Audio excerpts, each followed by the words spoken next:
नमस्कार, उत्तराखंड समाचार में आपका स्वागत है। मैं रविंद्र सिंह। सबसे पहले मुख्य समाचार। प्रधानमंत्री ने प्रयागराज में महाकुंभ 2025 की तैयारियों का लिया जायजा। लगभग 7,000 करोड़ रुपए की लागत वाली कई विकास परियोजनाओं का भी किया उद्घाटन।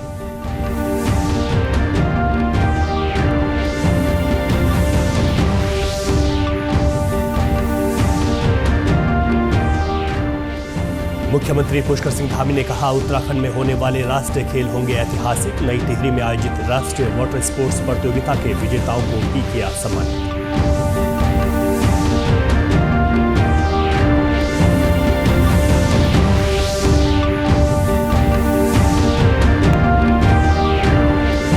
और शहरी विकास मंत्री ने ऋषिकेश में 21 सड़कों के सुधारीकरण कार्य और सामुदायिक भवन का किया शिलान्यास। 18 करोड़ 72 लाख की लागत से धरातल पर किया जाएगा विकास।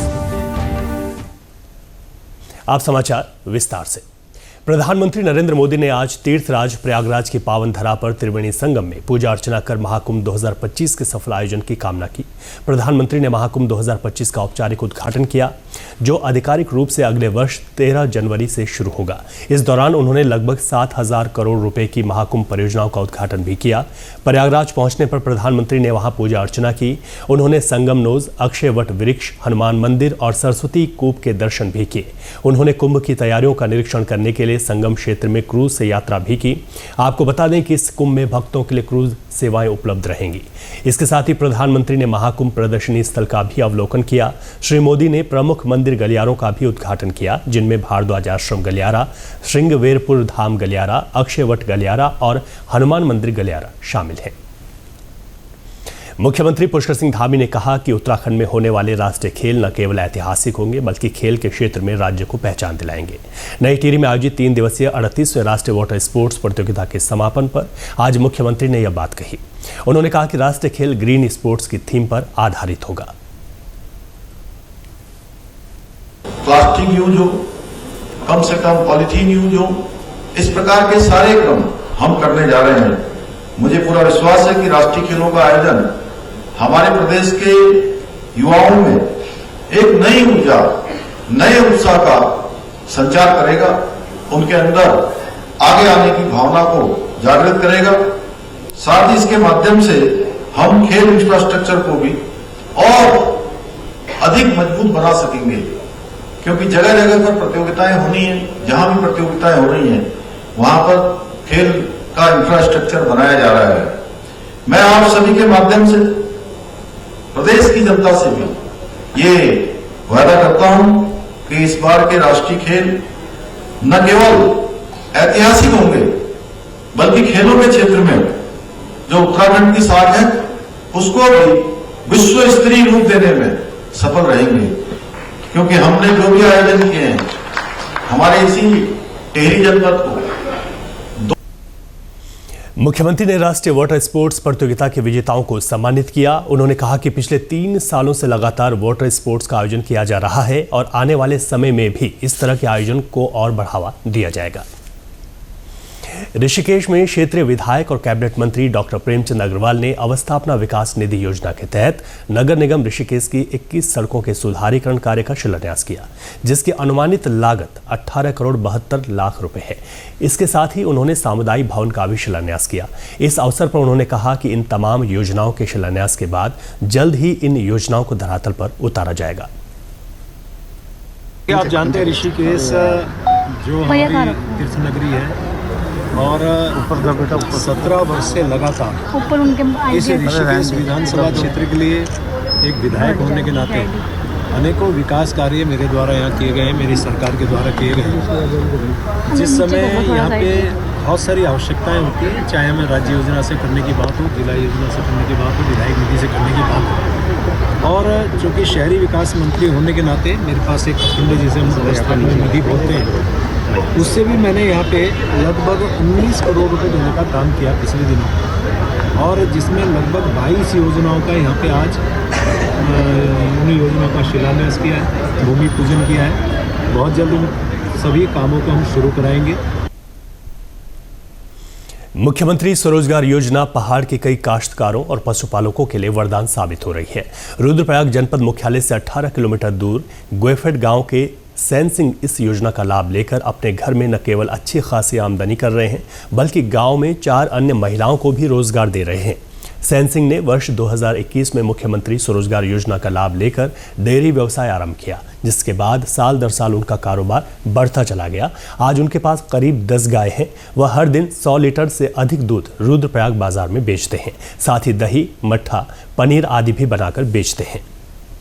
2021 में मैंने इसको शुरू किया है और इससे पहले मेरा विचार था कि मैं रुद्रप्रयाग शहर कहीं नज़दीक खोलूँ, मगर अपने गांव में आकर मैं इस विचार से आया ताकि लोगों को रोजगार दे सकूं और खुद भी एक अच्छा प्रोजेक्ट यहाँ पे लगा सकूं। बड़ी मात्रा पे यहाँ पे खेती की कमी नहीं है, घास की कमी नहीं है और प्रॉफिट के जैसा आपने बताया तो ये मेहनत का काम जरूर है मगर प्रॉफिट इसमें अच्छा है। अगर आप एक अच्छा व्यवसाय करना चाहते हैं तो 4-5 गाय रखकर आप 100 से 125 लीटर दूध उत्पादन कर सकते हैं और दूध की डिमांड की कभी कमी नहीं, मार्केट में कमी नहीं है और लगातार आपके पास डिमांड आती रहती है। मेरे साथ अभी 4 महिलाएं काम कर रही हैं, जिसमें कि 3 परमानेंट हैं और एक घास के लिए, घास चारा पत्ती वगैरह लाने के लिए रखी गई है। सर्वप्रथम तो मैंने मुख्यमंत्री जी को धन्यवाद करूंगा। उनकी जो MSY योजना के तहत, मुख्यमंत्री स्वरोजगार योजना के तहत मैं इस व्यवसाय को यहाँ पे चालू कर पाया हूँ और उसी के तहत मुख्यमंत्री घसियारी योजना के तहत हमें निरंतर चारा पत्ती, जो हरा घास है, साइलेज जिसको हम बोलते हैं, वो यहाँ पे उपलब्ध हो पा रहा है। तो जो काम वालों की कमी अगर हो जाए कभी, तो अगर आपके पास चारा पत्ती वो हरा घास है तो आपको गायों को खिलाने में दिक्कत नहीं आएगी। तो सरकार की तरफ से जो ये 2 योजनाएं, इससे हमको काफी लाभ मिला है। वहीं पशुपालन विभाग के उप निदेशक डॉक्टर राजीव गोयल ने बताया कि मुख्यमंत्री स्वरोजगार योजना का लाभ लेकर सैन सिंह बिष्ट ने बेहतर डेयरी व्यवसाय स्थापित किया है। उन्होंने जानकारी दी कि पशुपालन विभाग द्वारा समय समय पर उनकी आवश्यकता अनुसार मदद एवं लाभ प्रदान किया जाता है। जैसे मुख्यमंत्री स्वरोजगार योजना है, उसमें भी हमारा पशुपालन विभाग बढ़ चढ़कर सहयोग प्रदान कर रहा है, क्योंकि योजना भले ही वो फाइनेंस या सब्सिडी जो है वो भले उद्योग विभाग से आती हो, लेकिन अन्य जो उसका क्रियान्वयन है उसमें मुख्य रोल हमारे विभाग का रहता है। और इसमें काफ़ी अच्छी इकाइयाँ भी लोगों ने एस्टेब्लिश करी हैं, जैसे कि गुएफड़ में है श्री सैन सिंह बिष्ट हैं, उन्होंने काफ़ी अच्छी डेयरी एस्टेब्लिश करी है। 8-10 पशु उनके पास हैं, बहुत अच्छी उन्नत नस्ल के HF और जर्सी एनिमल्स हैं, ज़्यादातर HF एनिमल्स हैं उनके पास, जो हाई यील्डिंग एनिमल्स हैं और काफ़ी लगभग 2-2.5 साल से वो इस पर काम कर रहे हैं और काफ़ी अच्छा उनका व्यवसाय चल रहा है। पूरे रुद्रप्रयाग मार्केट में दूध सप्लाई करते हैं और हमारा विभाग भी उनको पूर्णतः सहयोग करता है। वहीं डेयरी व्यवसाय से जुड़ी महिलाएं भी मानती हैं कि रोजगार के लिए बड़े शहरों की तरफ जाने से अच्छा स्वरोजगार के क्षेत्र में अपने पहाड़ और गांव में ही कार्य करना चाहिए। यहां पशुपालन, कृषि, बागवानी के क्षेत्र में रोजगार की असीम संभावनाएं मौजूद हैं। फायदा भी बहुत फायदा है। पूरा गाँव में हमारा गाँव का है, फायदा भी काफ़ी है। जो समझने वालों को तो फायदा काफ़ी है, नहीं समझने वालों को तो कुछ भी नहीं है। ठीक है, तो काम ही करना है। जिंदगी भगवान के काम के लिए दे रखी है।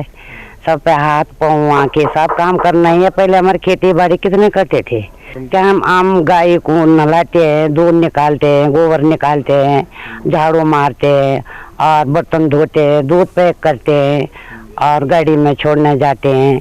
बहुत सारे काम करते हैं हम यहाँ पे भी।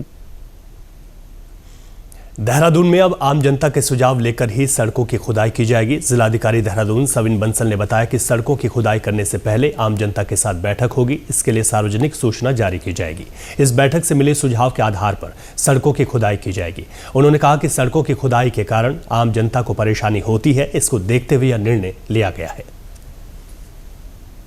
सभी एजेंसीज को एक ही फोरम पर बिठाकर ही डिसीजन लिया जा रहा है, जिसमें हमारे पुलिस, PWD या कंसर्न यूज़र एजेंसीज और अब आगे से तो हमने ये भी कर दिया है कि जो लोकल रेजिडेंट एरियाज़ होंगे उनको भी मीटिंग का पहले ही अवगत कराया जाएगा, जिससे वो भी अपने कंसर्न्स आके डायरेक्टली रख सकें मीटिंग में। सो बिना अनुमति के कुछ केसेस जब प्रकाश में आए थे पिछले माह में, तो नियमानुसार विधिक कार्रवाई करते हुए FIR भी लॉन्च करवाई गई थी। तो उसका उद्देश्य यही है कि इसमें डिस्क्रिशनरी डिसीजन ना लेते हुए कहीं पर भी सड़क खुदान ना हो, पहले रोड कटिंग चार्जेस विधिवत रूप से जमा हों, जो हमारा ट्रैफिक है वो बाधित ना हो, और अनुमति उपरांत ही, अनुमति का तात्पर्य ये है कि ट्रैफिक पुलिस को, हमारे पीडब्ल्यूडी को, जल संस्थान को, विद्युत डिपार्टमेंट को और एडमिनिस्ट्रेशन को ये पता रहे कि यहाँ पे ये कार्य रात्रि में या दिन में इतनी अवधि के लिए स्वीकृत किया गया है और इसका टाइम लिमिट ये है। इसी के साथ अभी तक के समाचार समाप्त हुए। दूरदर्शन समाचारों से जुड़े रहें। मिलते हैं फिर शाम 6:30 बजे के बुलेटिन में। नमस्कार।